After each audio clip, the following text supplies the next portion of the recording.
Hello friend, आपका अपने channel e learning with Hina ma'am channel पर स्वागत है। आज हम एक और प्रैक्टिस सेट के साथ आए, यानी प्रैक्टिस सेट 4 है ये। अगर इस प्रैक्टिस सेट की बात करें तो ये आपका सामान्य यानी जनरल जीके का है, यानी सामान्य ज्ञान का है। अगर इसकी बात करें तो हम पहले 3 करा चुके हैं, जिनका पीडीएफ हमारे टेलीग्राम चैनल पर है। ये चौथा प्रैक्टिस सेट है। अगर एक और चीज़ देखें तो ये है कि ये वो कंपलसरी पेपर है या वो कंपलसरी क्वेश्चन है जो हर विद्यार्थी के लिए, चाहे वो प्रधानाध्यापक हो या सहायक अध्यापक के पद पर हो, दोनों के लिए कंपलसरी पार्ट है। तो उसी कंपलसरी पार्ट को हम देखेंगे आज और उसके 50 मोस्ट इम्पोर्टेंट क्वेश्चनों को देखेंगे तथा जो आपको प्रैक्टिस सेट कराए जा रहे हैं हूबहू इसी तरह के आपको क्वेश्चन वहाँ पे देखने को मिलेंगे, या इसी तरह का क्वेश्चनों का एक सेट आपके सामने होगा। तो आप परेशान ना हो कि किस तरह का पैटर्न होगा। आपको पैटर्न की बात बता दें तो पैटर्न आपका आपका एमसीक्यू यानी इसी तरह का होगा, टिक मार्क का जिन्हें बोलते हैं, या फिर मल्टीपल चॉइस क्वेश्चन जो बोले जाते हैं, उसी पर बेस होगा आपका पैटर्न। और लेवल की बात करें तो लेवल आपका जूनियर का जो टैट होता है वो इसकी लेवल रहेगी। तो चलिए स्टार्ट करते हैं क्वेश्चनों को, देखते हैं कि कौन कौन से क्वेश्चन इसमें संभावित बन सकते हैं। तो एक मोटा बेस लेकर चल रहा है हम क्वेश्चनों का। तो देखते हैं, पहला क्वेश्चन देखिए हमारा जो आपके सामने स्क्रीन पर है। पहला क्वेश्चन, वर्ष 2021 में पद्म विभूषण पुरस्कार प्राप्त करने वाले एकमात्र विदेशी थे। यानी वर्ष 2021 में आपका जो पद्म विभूषण पुरस्कार है उसको एकमात्र ऐसा कौन सा विदेशी व्यक्ति था जिसने प्राप्त किया। तो हम सारे ऑप्शनों को देख लेते हैं। इसमें पहला जो ऑप्शन है वो हमारा एंजेला मर्केल, दूसरा है हमारा बोरिस जॉनसन, तीसरा है हमारा शिंजो अबे, चौथा है डोनाल्ड ट्रंप। तो एकमात्र विदेशी कौन थे, तो वो थे शिंजो अबे। इसका जो राइट आंसर है वो रहेगा सी। आप अपने आंसर हमें कमेंट बॉक्स में बता सकते हैं। नेक्स्ट चलते हैं हम, ग्लोबल क्लाइमेट रिस्क इंडेक्स, ये बहुत मोस्ट इम्पोर्टेंट है, CRI। ये इसमें पूछी जा सकती है। 2021 के 16वें संस्करण के अनुसार सर्वाधिक आपदाजनक मौसम की घटनाओं का कारण सर्वाधिक प्रभावित देशों में भारत की रैंक क्या है। इसमें क्या बताना है हमें, CRI में 2021 में भारत की रैंक क्या है। तो अगर भारत की रैंक की बात करें तो इसके पहले ऑप्शन देख लेते हैं, 7वीं, 8वीं, 9वीं और 10वीं। आप कमेंट बॉक्स में बता सकते हैं भारत की रैंक कौन सी होगी, जिससे आपको अपना स्कोर भी पता पड़ता रहेगा। अगर भारत की रैंक की बात करें तो इसमें भारत की जो रैंक रहेगी वो रहेगी पहली, 7वीं। नेक्स्ट चलते हैं, निम्न में से किस राज्य में त्रिस्तरीय पंचायती राज अधिनियम को अपनाने की हाल ही में मंजूरी दी गई है। ऐसा कौन सा राज्य है जिसको त्रिस्तरीय पंचायती राज अधिनियम को अपनाने की हाल ही में मंजूरी मिली है। तो आपके आगे क्वेश्चन ऑप्शन है हमारा झारखंड, उत्तराखंड, छत्तीसगढ़ और जम्मू कश्मीर। तो बात करें कि ऐसा कौन सा राज्य है जिसमें हाल ही में क्या हुआ है, त्रिस्तरीय पंचायत की अनुमति मिली है, तो वो है जम्मू कश्मीर। जम्मू कश्मीर से इस बार क्वेश्चन बनेंगे ही बनेंगे, ये निश्चित है। 46वें G7 शिखर सम्मेलन का आयोजन किया जाएगा, तो ये कहाँ किया जाएगा ये हमें बताना है। तो हमें इसमें याद रखना है कि ये कहाँ किया जाएगा। तो पहला ऑप्शन है लंदन, दूसरा ऑप्शन है पेरिस, तीसरा है बर्लिन, चौथा है जिनेवा। तो आपका है लंदन। अगर लंदन की बात करें तो ये कौन सी नदी पर स्थित है, ये आप मुझे कमेंट बॉक्स में बता सकते हैं।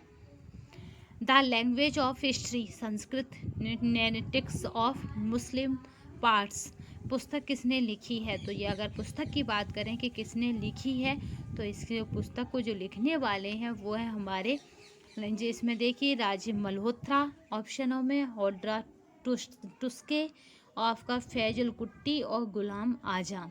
तो याद रखना है आपको, टुस्के ने क्या कला है, इसको लिखा है, क्योंकि इसमें क्या है, नैरेटिव्स ऑफ मुस्लिम पार्ट्स।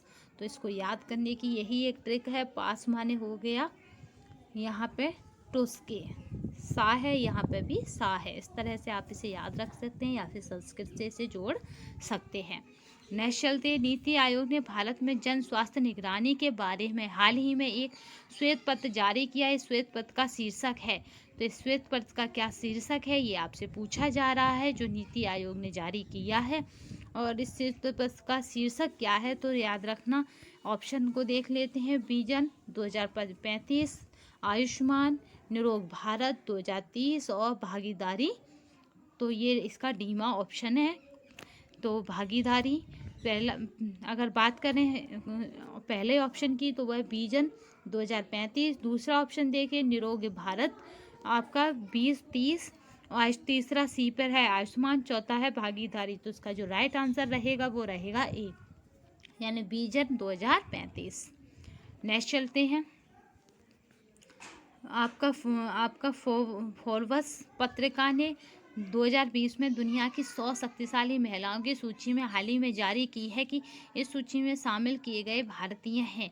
तो इस सूची में कौन कौन भारतीय शामिल हैं हमें ये बताना है, क्योंकि ये सूची हाल ही में जारी हुई है। तो इसका जो राइट आंसर रहेगा वो हमारा रहेगा, देख लेते हैं कौन सा है इसका जो राइट आंसर है।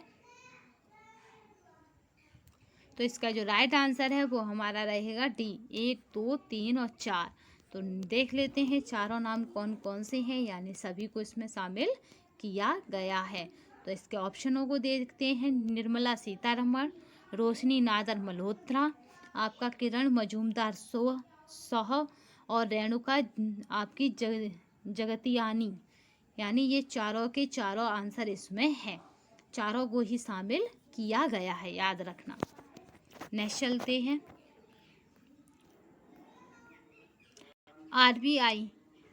आरबीआई के चालू वित्तीय वर्ष यानी 2020 से 21 की 5वीं द्विमासिक मौद्रिक नीति की बैठक हाल ही में संपन्न हुई। इस बैठक में लिए गए निर्णय के अनुसार निम्न में से कौन सा मिलान सही सुमेलित नहीं है, ये जरूर याद रखना। इसमें पूछा है सुमेलित नहीं है, तो हमें क्या सुमेलित नज़र नहीं आ रहा ये देखना है। इसका ए है रिवर्स रेपो दर, यानी -3.35%। रेपो दर है माइनस आपकी 4.5%। नगद आरक्षित अनुपात आपका CRI -3%। और आपकी बैंक दर है पूछी जाए तो वो है -4.25%। तो कौन सा इसमें सुमेलित नहीं है हमें ये बताना है। तो इसका जो राइट आंसर रहेगा वो रहेगा बी, रेपो दर यानी -4.5%। नेक्स्ट पे चलते हैं। संघाई सहयोग संगठन, याद रखने संघाई सहयोग संगठन यानी SCO के शासनाध्यक्षों की परिषद की 19वीं बैठक की अध्यक्षता की थी। तो जो संघाई संगठन है उसकी अध्यक्षता किसने की थी ये पूछा जा रहा है। तो इसमें आपका ए ऑप्शन है M Venkaiah Naidu, B option है नरेंद्र मोदी जी, तीसरा ऑप्शन है हर्षवर्धन श्रृंखला, चौथा ऑप्शन है आपका S जयशंकर। तो इसका जो अध्यक्षता की थी वो है M वेंकैया नायडू ने 19वीं बैठक की, याद रखना। भारत ने हाल ही में भारतीय नौसेना की स्कॉर्पियन श्रेणी की 5वीं पनडुब्बी बागिर को जल अवतरित किया है। इस श्रेणी की पनडुब्बियों का डिजाइन किस देश ने किया। तो जो श्रेणी है उसका डिजाइन किस देश ने किया यह पूछा जा रहा है। पहला ऑप्शन है जर्मन, दूसरा है रूस, तीसरा आपका फ्रांस, चौथा है आपका इजराइल। तो आप इस कमेंट बॉक्स में ऑप्शन बता सकते हैं कि कौन सा हो सकता है। तो आपका इसमें राइट आंसर जो रहेगा वो रहेगा सी। उस स्थान का नाम बताइए जहां गौतम बुद्ध की मान्यता के अनुसार गौतम बुद्ध ने अपनी मृत्यु के बाद परिनिर्वाण प्राप्त किया। तो यानी वो स्थान पूछा जा रहा है जहां गौतम बुद्ध को परिनिर्वाण प्राप्त हुआ। तो वो स्थान है आपका बताना है आपको। तो इसमें ऑप्शन है ए कौशाम्बी, बी है कुशीनगर, तीसरा है बदायूं, चौथा है आपका चित्रकूट। तो वो स्थान आपका क्या है, कुशीनगर। 12वीं शताब्दी के आरंभ में दिल्ली पर किसका शासन था। तो जो 12वीं शताब्दी थी उसके आरंभ में दिल्ली पर अगर शासन की बात की जाए तो हमारा पहला ऑप्शन है इसमें तोमर वंश, दूसरा है खिजली वंश, तीसरा हमारा सैयद वंश, चौथा है हमारा तुगलक वंश। तो किसका शासन था ये पूछा जा रहा है। तो इसका जो राइट आंसर रहेगा वो हमें बताना है यहाँ पे। तो यहाँ पे जो राइट आंसर रहेगा वो हमारा रहेगा तैमूर वंश। नेक्स्ट चलते हैं। किसके शासन काल में इब्न बतूता भारत आया था। जो इब्न बतूता है वो किनके शासन काल में भारत आया था। तो पहला ऑप्शन हमारा इल्तुतमिश, दूसरा है मोहम्मद बिन तुगलक, तीसरा है इब्राहिम लोदी, चौथा है अकबर। तो यहाँ पे जो हमारा राइट आंसर रहेगा वो ये बताना है आपको। तो वो रहेगा हमारा मोहम्मद बिन तुगलक। बीजक पुस्तक के लेखक कौन है? तो आपको ऑप्शन दिख ही रहे होंगे। पहला है रविदास, दूसरा है सूरदास, तीसरा है कबीरदास, चौथा है विद्यापति। तो बा से बीजक और बा से कबीर, इस तरह से आपको याद रखना है। इसका कौन है? कबीरदास। अलाउद्दीन खिलजी द्वारा बनाया गया प्रसिद्ध अलाई दरवाज़ा कहाँ पर स्थित है? तो जो अलाउद्दीन खिलजी द्वारा बनाया गया था अलाई दरवाज़ा वो कहाँ है? पहला ऑप्शन है आगरा, दूसरा है नई दिल्ली, तीसरा है अवध, चौथा है वारंगल। तो आपका राइट आंसर जो रहेगा वो है नई दिल्ली में। बक्सर के युद्ध के बाद डैश के नवाब ने इलाहाबाद और कड़ा को मुगल साम्राज्य को सौंप दिया, जो ब्रिटिश सैनिकों के संरक्षण के अंतर्गत आया था। तो ये किसके अंदर है ये बताना है। बक्सर का युद्ध आपने सबने पता ही है, सबसे ज़्यादा फेमस था। तो वो था कौन सा था वो नवाब? वो था अवध। अवध के नवाब ने इलाहाबाद और कड़ा को मुगल साम्राज्य को सौंप दिया, जो ब्रिटिश सैनिकों के संरक्षण के अंतर्गत आया था। नेक्स्ट चलते हैं।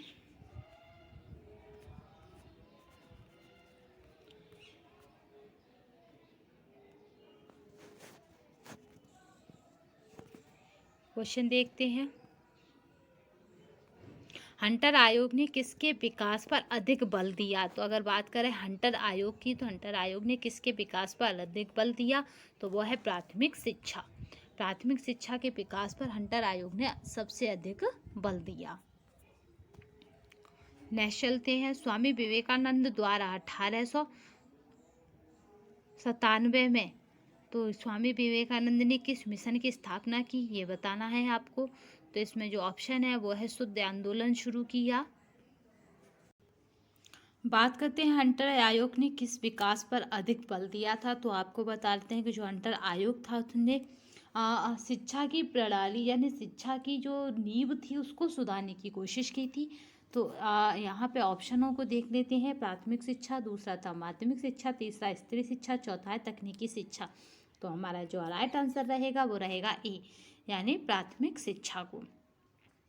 स्वामी विवेकानंद द्वारा 1897 में यानी 1897 में किस संगठन की स्थापना हुई ये बताना है, आगे जोड़ना है। तो देखिए यहाँ पे शुद्धि आंदोलन शुरू किया गया था। ये तत्वबोधिनी सभा की स्थापना हुई ये भी नहीं है।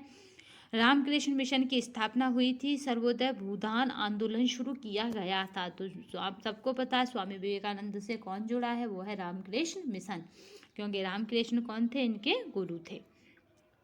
निम्नलिखित में से कौन महत्वपूर्ण व्यक्ति सभी 3 गोलमेज सम्मेलनों में भाग लिए थे?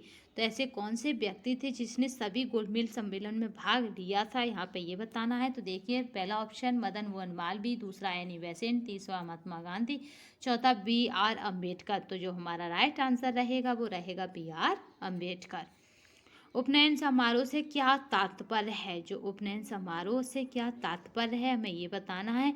तो इसमें ऑप्शनों की बात करें तो पहला ऑप्शन है बच्चे को एक औपचारिक नाम दिया जाता है, दूसरा है बच्चे को सूर्य और चंद्र के औपचारिक दर्शन कराए जाते हैं, तीसरा है बच्चे को पवित्र जनेऊ धारण कराया जाता है, चौथा है बच्चे का विवाह किया जाता है। तो जो राइट आंसर रहेगा वो रहेगा इसमें सी, बच्चे को पवित्र जनेऊ धारण किया जाता है। भारत ने पृथ्वी की धरातल का कितना प्रतिशत घेरा हुआ है? तो यानी हम ऐसे समझ सकते हैं जो पृथ्वी है उसमें कितना भाग भारत ने घेरा हुआ है धरातल में। तो देख लेते हैं, अगर धरातल की बात की जाए तो भारत कितना घेरे हुए है ये बताना है। तो यहाँ पे ऑप्शनों को देख लीजिए। 3.4 है, 4.4 है, 5.4 है और आपका चौथा जो ऑप्शन है वो है 2.4 है। तो धरातल की बात की जाए कितना घेरा हुआ है तो हमारा राइट आंसर रहेगा 2.4। भौगोलिक इतिहास के अनुसार भारत का प्राचीनतम पर्वत है। तो जो प्राचीनतम पर्वत है भारत का में वो बताना है। तो वो प्राचीनतम पर्वत है हमारा अरावली पर्वत। अरावली पर्वत को भारत का प्राचीनतम पर्वत कह देते हैं। भारत का रूर किस नदी बेसिन को कहा जाता है? तो जो भारत का रूर है वो किस नदी बेसिन को कहा जाता है? तो वो भारत का रूर कहा जाता है, बताना है। पहला ऑप्शन है दामोदर, दूसरा है हुगली, तीसरा है गोदावरी, चौथा है स्वर्णरेखा। तो हमारा जो राइट आंसर रहेगा वो रहेगा हमारा पहला यानी दामोदर नदी। भारत के कोई क्षेत्रों में लाल मिट्टी पाई जाती है। यह लाल मिट्टी के लाल रंग होने का मुख्य कारण क्या है? तो जो मिट्टी है उसके लाल रंग होने का मुख्य कारण क्या है ये बताना है। तो हमारा पहला है मैग्नीशियम बहुतायत, दूसरा है संचित आपका ह्यूमस है, चौथा है फोरस ऑक्साइड की उपस्थिति है, छठा है इसमें आपका फास्फेट की बहुतायत या बहुत अधिक मात्रा है। तो यहाँ पे हमें बताना है कि लाल मिट्टी किस कारण से होती है। तो उसका जो कारण है वो है हमारा राइट आंसर सी, आपका फॉरस ऑक्साइड की उपस्थिति। देखते हैं खेती का वह रूप जिसमें किसान और किसान परिवार के निर्वाह के लिए लगभग सभी फसलें उगाई जाती हैं या पशुपालन किए जाते हैं, उसे पारंपरिक रूप से किस नाम से जाना जाता है? यानी ऐसी फसलें उगाई जाती हैं तथा पशु भी पालन किया जाता है, उसे किस नाम से जाना जाता है? तो पहला ऑप्शन है जीविका कृषि, दूसरा है आपका मिनिमलिज्म खेती, तीसरा है कोठा खेती, चौथा संस्थागत खेती। तो जो पहला ऑप्शन है वो है जीविका कृषि। भारत के किस तटवर्ती शहर में सबसे लंबा समुद्री पुल अवस्थित है? तो जो भारत का जो तटवर्ती क्षेत्र है वहाँ पे सबसे लंबा कौन सा पुल है ये बताना है। पहला रामेश्वर, दूसरा चेन्नई, तीसरा ऑप्शन है इसमें मुंबई, चौथा है विशाखापट्टनम। तो इसका जो राइट आंसर रहेगा वो रहेगा सी यानी मुंबई। संविधान सभा के पहले अध्यक्ष कौन थे? तो आपको बता दें कि संविधान सभा के पहले अध्यक्ष कौन थे, आप कमेंट बॉक्स में हमें बता सकते हैं। ऑप्शनों को देखिए, डॉक्टर BR अम्बेडकर, सच्चिदानंद सिन्हा, डॉक्टर राजेंद्र प्रसाद, उपयुक्त में से कोई नहीं। तो यहाँ पे दो आपके ऑप्शन यहाँ पे मतलब आपको सेम फंसाने वाले होंगे, पर आपको याद रखना यहाँ पूछा जा रहा संविधान सभा के पहले अध्यक्ष। अगर संविधान सभा के पहले अध्यक्ष की बात करें तो वो पहला अध्यक्ष बनते हैं, वो हैं डॉक्टर सच्चिदानंद सिन्हा। अगर स्थायी अध्यक्ष की बात की जाए तो बनते हैं राजेंद्र प्रसाद। ये कौन है? स्थायी। अगर स्थायी अध्यक्ष की पूछी जाएगी तब हो जाएंगे राजेंद्र प्रसाद। भारत का एकमात्र राज्य जहां सामान्य सिविल कोड का प्रावधान है ये बताना है आपको। पहला गोवा, दूसरा है आपका ऑप्शन जम्मू कश्मीर, तीसरा केरल, चौथा है आपका असम। तो आपको बता दें कि एक ही मात्र ऐसा राज्य है भारत में जहां सामान्य। हेलो फ्रेंड, आपका अपने channel e learning with Hina ma'am channel पर स्वागत है। आज हम एक और प्रैक्टिस सेट के साथ आए, यानी प्रैक्टिस सेट 4 है ये। अगर इस प्रैक्टिस सेट की बात करें तो ये आपका सामान्य यानी जनरल जीके का है, यानी सामान्य ज्ञान का है। अगर इसकी बात करें तो हम पहले 3 करा चुके हैं जिनका PDF हमारे टेलीग्राम चैनल पर है। ये चौथा प्रैक्टिस सेट है। अगर एक और चीज़ देखें तो ये है कि ये वो कंपलसरी पेपर है या वो कंपलसरी क्वेश्चन है जो हर विद्यार्थी के लिए, चाहे वो प्रधानाध्यापक हो या सहायक अध्यापक के पद पर हो, दोनों के लिए कंपलसरी पार्ट है। तो उसी कंपलसरी पार्ट को हम देखेंगे आज और उसके 50 मोस्ट इम्पोर्टेंट क्वेश्चनों को देखेंगे तथा जो आपको प्रैक्टिस सेट कराए जा रहे हैं हूबहू इसी तरह के आपको क्वेश्चन वहाँ पे देखने को मिलेंगे, या इसी तरह का क्वेश्चनों का एक सेट आपके सामने होगा। तो आप परेशान ना हो कि किस तरह का पैटर्न होगा। आपको पैटर्न की बात बता दें तो पैटर्न आपका आपका MCQ यानी इसी तरह का होगा, टिक मार्क का जिन्हें बोलते हैं, या फिर मल्टीपल चॉइस क्वेश्चन जो बोले जाते हैं, उसी पर बेस होगा आपका पैटर्न। और लेवल की बात करें तो लेवल आपका जूनियर का जो टैट होता है वो इसकी लेवल रहेगी। तो चलिए स्टार्ट करते हैं क्वेश्चनों को, देखते हैं कि कौन कौन से क्वेश्चन इसमें संभावित बन सकते हैं। तो एक मोटा बेस लेकर चल रहा है हम क्वेश्चनों का।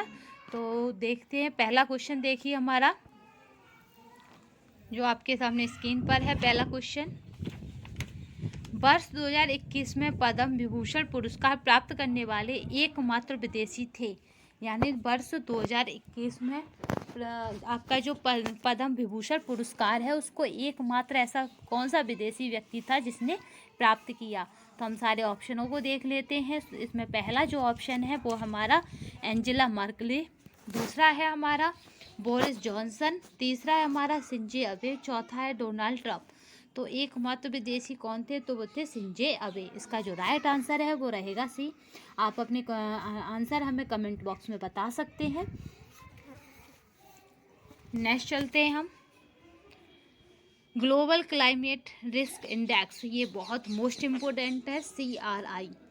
ये इसमें पूछी जा सकती है। 2021 के 16वें संस्करण के अनुसार सर्वाधिक आपदाजनक मौसम की घटनाओं का कारण सर्वाधिक प्रभावित देशों में भारत की रैंक क्या है? इसमें क्या बताना है हमें? CRI में 2021 में भारत की रैंक क्या है? तो अगर भारत की रैंक की बात करें तो इसके पहले ऑप्शन देख लेते हैं, 7वीं, 8वीं, 9वीं और 10वीं। आप कमेंट बॉक्स में बता सकते हैं भारत की रैंक कौन सी होगी, जिससे आपको अपना स्कोर भी पता पड़ता रहेगा। अगर भारत की रैंक की बात करें तो इसमें भारत की जो रैंक रहेगी वो रहेगी पहली, 7वीं। नेक्स्ट चलते हैं, निम्न में से किस राज्य में त्रिस्तरीय पंचायती राज अधिनियम को अपनाने की हाल ही में मंजूरी दी गई है? ऐसा कौन सा राज्य है जिसको त्रिस्तरीय पंचायती राज अधिनियम को अपनाने की हाल ही में मंजूरी मिली है? तो आपके आगे क्वेश्चन ऑप्शन है हमारा झारखंड, उत्तराखंड, छत्तीसगढ़ और जम्मू कश्मीर। तो बात करें कि ऐसा कौन सा राज्य है जिसमें हाल ही में क्या हुआ है, त्रिस्तरीय पंचायत की अनुमति मिली है, तो वो है जम्मू कश्मीर। जम्मू कश्मीर से इस बार क्वेश्चन बनेंगे ही बनेंगे, ये निश्चित है। 46वें G7 शिखर सम्मेलन का आयोजन किया जाएगा, तो ये कहाँ किया जाएगा ये हमें बताना है। तो हमें इसमें याद रखना है कि ये कहाँ किया जाएगा। तो पहला ऑप्शन है लंदन, दूसरा ऑप्शन है पेरिस, तीसरा है बर्लिन, चौथा है जिनेवा। तो आपका है लंदन। अगर लंदन की बात करें तो ये कौन सी नदी पर स्थित है, ये आप मुझे कमेंट बॉक्स में बता सकते हैं। The language of history, Sanskrit narratives of Muslim parts, पुस्तक किसने लिखी है? तो ये अगर पुस्तक की बात करें कि किसने लिखी है, तो इसके पुस्तक को जो लिखने वाले हैं वो है हमारे, जी इसमें देखिए, राजीव मल्होत्रा ऑप्शनों में, होड्रा टुस्के, आपका फैजुल कुट्टी और गुलाम आजम। तो याद रखना है आपको, टुस्के ने क्या करा है, इसको लिखा है, क्योंकि इसमें क्या है, नैरेटिव्स ऑफ मुस्लिम पार्ट्स। तो इसको याद करने की यही एक ट्रिक है। पास माने हो गया यहाँ पे टुस्के, सा है यहाँ पे भी सा है। इस तरह से आप इसे याद रख सकते हैं या फिर संस्कृत से इसे जोड़ सकते हैं। नेक्स्ट चलते, नीति आयोग ने भारत में जन स्वास्थ्य निगरानी के बारे में हाल ही में एक श्वेत पत्र जारी किया है। श्वेत पत्र का शीर्षक है, तो इस श्वेत पत्र का क्या शीर्षक है ये आपसे पूछा जा रहा है, जो नीति आयोग ने जारी किया है।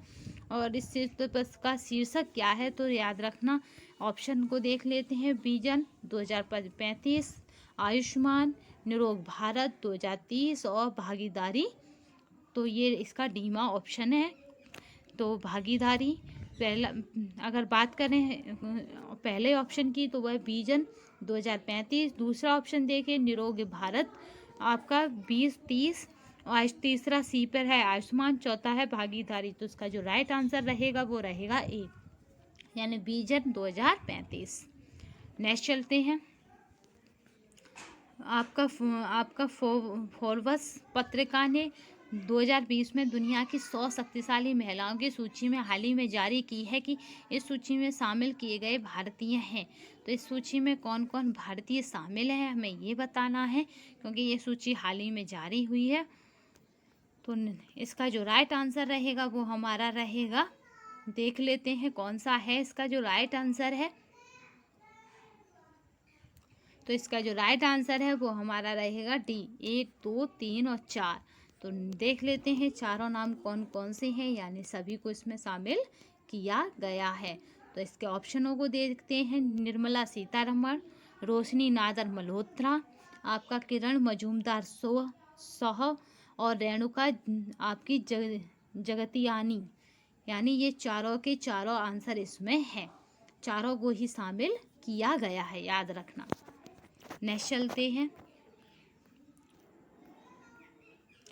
आरबीआई के चालू वित्तीय वर्ष यानी 2020 से 21 की 5वीं द्विमासिक मौद्रिक नीति की बैठक हाल ही में संपन्न हुई। इस बैठक में लिए गए निर्णय के अनुसार निम्न में से कौन सा मिलान सही सुमेलित नहीं है, ये जरूर याद रखना, इसमें पूछा है सुमेलित नहीं है। तो हमें क्या सुमेलित नज़र नहीं आ रहा ये देखना है। इसका ए है रिवर्स रेपो दर, यानी -3.35%, रेपो दर है माइनस आपकी 4.5%, नगद आरक्षित अनुपात आपका CRI -3%, और आपकी बैंक दर है पूछी जाए तो वो है -4.25%। तो कौन सा इसमें सुमेलित नहीं है हमें ये बताना है। तो इसका जो राइट आंसर रहेगा वो रहेगा बी, रेपो दर यानी -4.5%। नेक्स्ट पे चलते हैं। संघाई सहयोग संगठन, याद रखने संघाई सहयोग संगठन यानी SCO के शासनाध्यक्षों की परिषद की 19वीं बैठक की अध्यक्षता की थी। तो जो संघाई संगठन है उसकी अध्यक्षता किसने की थी ये पूछा जा रहा है। तो इसमें आपका ए ऑप्शन है M Venkaiah Naidu, B option है नरेंद्र मोदी जी, तीसरा ऑप्शन है हर्षवर्धन श्रृंखला, चौथा ऑप्शन है आपका S जयशंकर। तो इसका जो अध्यक्षता की थी वो है M वेंकैया नायडू ने 19वीं बैठक की, याद रखना। भारत ने हाल ही में भारतीय नौसेना की स्कॉर्पियन श्रेणी की 5वीं पनडुब्बी बागिर को जल अवतरित किया है। इस श्रेणी की पनडुब्बियों का डिजाइन किस देश ने किया। तो जो श्रेणी है उसका डिजाइन किस देश ने किया यह पूछा जा रहा है। पहला ऑप्शन है जर्मन, दूसरा है रूस, तीसरा आपका फ्रांस, चौथा है आपका इजराइल। तो आप इस कमेंट बॉक्स में ऑप्शन बता सकते हैं कि कौन सा हो सकता है। तो आपका इसमें राइट आंसर जो रहेगा वो रहेगा सी। उस स्थान का नाम बताइए जहां गौतम बुद्ध की मान्यता के अनुसार गौतम बुद्ध ने अपनी मृत्यु के बाद परिनिर्वाण प्राप्त किया। तो यानी वो स्थान पूछा जा रहा है जहां गौतम बुद्ध को परिनिर्वाण प्राप्त हुआ। तो वो स्थान है आपका बताना है आपको। तो इसमें ऑप्शन है ए कौशाम्बी, बी है कुशीनगर, तीसरा है बदायूं, चौथा है आपका चित्रकूट। तो वो स्थान आपका क्या है, कुशीनगर। 12वीं शताब्दी के आरंभ में दिल्ली पर किसका शासन था। तो जो 12वीं शताब्दी थी उसके आरंभ में दिल्ली पर अगर शासन की बात की जाए तो हमारा पहला ऑप्शन है इसमें तोमर वंश, दूसरा है खिजली वंश, तीसरा हमारा सैयद वंश, चौथा है हमारा तुगलक वंश। तो किसका शासन था ये पूछा जा रहा है। तो इसका जो राइट आंसर रहेगा वो हमें बताना है यहाँ पे। तो यहाँ पे जो राइट आंसर रहेगा वो हमारा रहेगा तैमूर वंश। नेक्स्ट चलते हैं। किसके शासन काल में इब्न बतूता भारत आया था। जो इब्न बतूता है वो किनके शासन काल में भारत आया था। तो पहला ऑप्शन हमारा इल्तुतमिश, दूसरा है मोहम्मद बिन तुगलक, तीसरा है इब्राहिम लोदी, चौथा है अकबर। तो यहाँ पे जो हमारा राइट आंसर रहेगा वो ये बताना है आपको। तो वो रहेगा हमारा मोहम्मद बिन तुगलक। बीजक पुस्तक के लेखक कौन है। तो आपको ऑप्शन दिख ही रहे होंगे। पहला है रविदास, दूसरा है सूरदास, तीसरा है कबीरदास, चौथा है विद्यापति। तो बासे बीजक और बासे कबीर, इस तरह से आपको याद रखना है। इसका कौन है, कबीर दास। अलाउद्दीन खिजली द्वारा बनाया गया प्रसिद्ध अलाई दरवाज़ा कहाँ पर स्थित है। तो जो अलाउद्दीन खिजली द्वारा बनाया गया था अलाई दरवाज़ा वो कहाँ है। पहला ऑप्शन है आगरा, दूसरा है नई दिल्ली, तीसरा है अवध, चौथा है वारंगल। तो आपका राइट आंसर जो रहेगा वो है नई दिल्ली में। बक्सर के युद्ध के बाद डैश के नवाब ने इलाहाबाद और कड़ा को मुगल साम्राज्य को सौंप दिया जो ब्रिटिश सैनिकों के संरक्षण के अंतर्गत आया था। तो ये किसके अंदर है ये बताना है। बक्सर का युद्ध आप सबने पता ही है, सबसे ज़्यादा फेमस था। तो वो था कौन सा था वो नवाब, वो था अवध। अवध के नवाब ने इलाहाबाद और कड़ा को मुगल साम्राज्य को सौंप दिया जो ब्रिटिश सैनिकों के संरक्षण के अंतर्गत आया था। नेक्स्ट चलते हैं।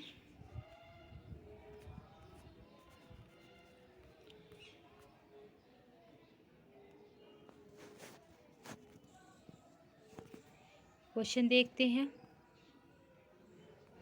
हंटर आयोग ने किसके विकास पर अधिक बल दिया। तो अगर बात करें हंटर आयोग की तो हंटर आयोग ने किसके विकास पर अधिक बल दिया। तो वो है प्राथमिक शिक्षा। प्राथमिक शिक्षा के विकास पर हंटर आयोग ने सबसे अधिक बल दिया। नेक्स्ट चलते हैं। स्वामी विवेकानंद द्वारा 1897 में तो स्वामी विवेकानंद ने किस मिशन की स्थापना की ये बताना है आपको। तो इसमें जो ऑप्शन है वो है शुद्ध आंदोलन शुरू किया,